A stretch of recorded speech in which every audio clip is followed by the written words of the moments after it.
नमस्ते दोस्तों, मैं हूं संस्कार और आपका वेलकम है बैटल कॉल संस्कार पर, जहां हम लॉ को समझते हैं सिंपल और स्मार्ट वे में।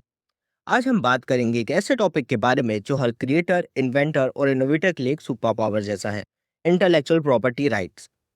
सोच के देखिए, कोको कोला ने अपनी सीक्रेट रेसिपी को प्रोटेक्ट नहीं किया होता, तो आज हर गली में कोको कोला बिक रही होती। Sound interesting? एग्जैक्टली यही काम करता है हमारा आईपीआर, जो प्रोटेक्ट करता है आपके आइडियाज को, इन्वेंशन को और क्रिएशन को, ताकि उसे कोई और कॉपी ना कर सके। Because in today's world idea ही सबसे बड़ा एसेट है। मैं हूं संस्कार और इस सीरीज में हम समझेंगे आईपीआर के कॉन्सेप्ट को सिंपल लैंग्वेज में, रियल लाइफ एग्जांपल के साथ। इस सीरीज में हम आईपीआर के अंदर आने वाले सारे एक्ट्स को डिटेल में पढ़ेंगे, ताकि आप उनका बेसिक कॉन्सेप्ट समझ सके और एग्जाम में बहुत अच्छा स्कोर कर सके। तो चलिए शुरू करते हैं। आइए सबसे पहले समझते हैं इंटेलेक्चुअल प्रॉपर्टी क्या होती है। इंटेलेक्चुअल प्रॉपर्टी का मतलब होता है ऐसी क्रिएशन जो कि ह्यूमन माइंड के द्वारा करी गई है, जैसे कि invention, artistic work, literary work, symbols, name, images और डिज़ाइन। इन सभी के ऊपर लीगल प्रोटेक्शन दिया गया है। कोई भी इनका मिसयूज़ या बिना परमिशन के यूज़ नहीं कर सकता। सिंपल शब्दों में कहूँ तो intellectual property is equal to ownership of your ideas और क्रिएटिविटी। कुछ एग्जाम्पल से समझते हैं। अगर आपने कोई नई मशीन बनाई है तो वो प्रोटेक्टेड है पेटेंट के द्वारा, आप उसके ऊपर पेटेंट करवा सकते हैं। अगर आपने कोई नया गाना लिखा है या फिर कोई किताब लिखी है तो उसके ऊपर आप कॉपीराइट ले सकते हैं। उसी के साथ साथ अगर आपने कोई नया ब्रांड नेम या लोगो बनाया है तो उसके ऊपर आपको ट्रेडमार्क मिलेगा। वहीं अगर आपने कोई नया या यूनिक डिज़ाइन बनाया है तो उसके ऊपर आपको डिज़ाइन राइट्स मिलेंगे।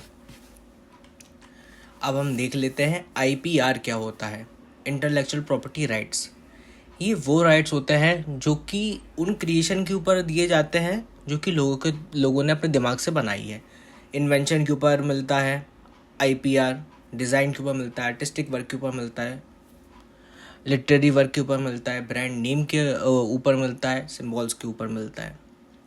ये राइट अलाउ करते हैं क्रिएटर को कि वो अपनी जो इनोवेशन है, जो उनकी इन्वेंशन है, उसको, उसके राइट्स को प्रोटेक्ट कर सके, उसको कंट्रोल कर सके और उससे प्रॉफिट अर्न कर सके। सिंपल वर्ड्स में इंटेलेक्चुअल प्रॉपर्टी राइट्स एक लीगल प्रोटेक्शन देता है आपके आइडियाज़ को और क्रिएटिविटी को। अब हम देखेंगे टाइप्स ऑफ आईपीआर। आईपीआर के कितने टाइप्स होते हैं। सबसे पहला होता है कॉपीराइट।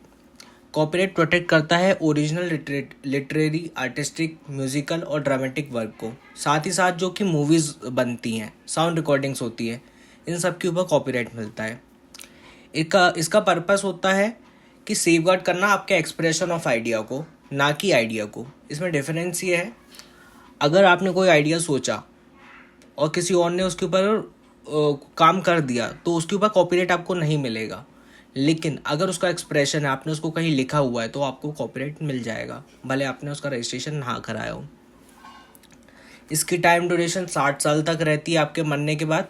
आपका जब तक आप जिंदा हो वो लाइफ टाइम प्लस 60 ईयर आपके मरने के बाद कॉपीराइट का टाइम रहता है।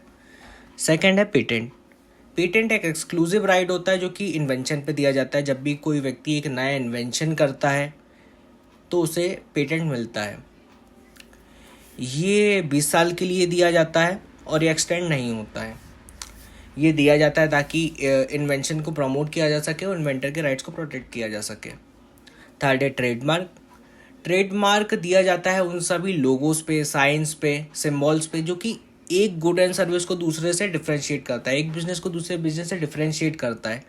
जो लोगोस होते हैं नाइकी के, कोको कोला के, एप्पल के, सैमसंग के, एमआई के, ये सब एक को दूसरे से डिफ्रेंशिएट करते हैं तो सारे लोग। फोर्थ है जियोग्राफिकल इंडिकेशन।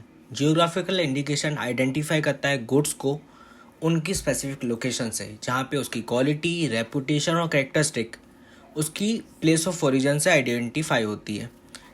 इसका पर्पस होता है प्रोटेक्ट करना यूनिकनेस और ट्रेडिशनल नॉलेज को, साथ ही साथ जो रीजनल प्रोडक्ट है उनको प्रोटेक्ट करना। इसका ड्यूरेशन होता है 10 ईयर और इसे रिन्यू किया जा सकता है। इसके एग्जांपल है Darjeeling T, Kanchipuram silk, basmati rice. तो आने वाली वीडियो में हम इन 5 एक्ट को कवर करने वाले हैं और स्टार्ट कर रहे हैं हम द कॉपीराइट एक्ट 1957 से। Thank you so much guys मेरी वीडियो को एंड तक देखने के लिए। अगर आपको चैनल अच्छा लगा हो तो वीडियो को लाइक करें और चैनल को सब्सक्राइब करें ऐसी आने वाली और वीडियोस को देखने के लिए। Thank you so much.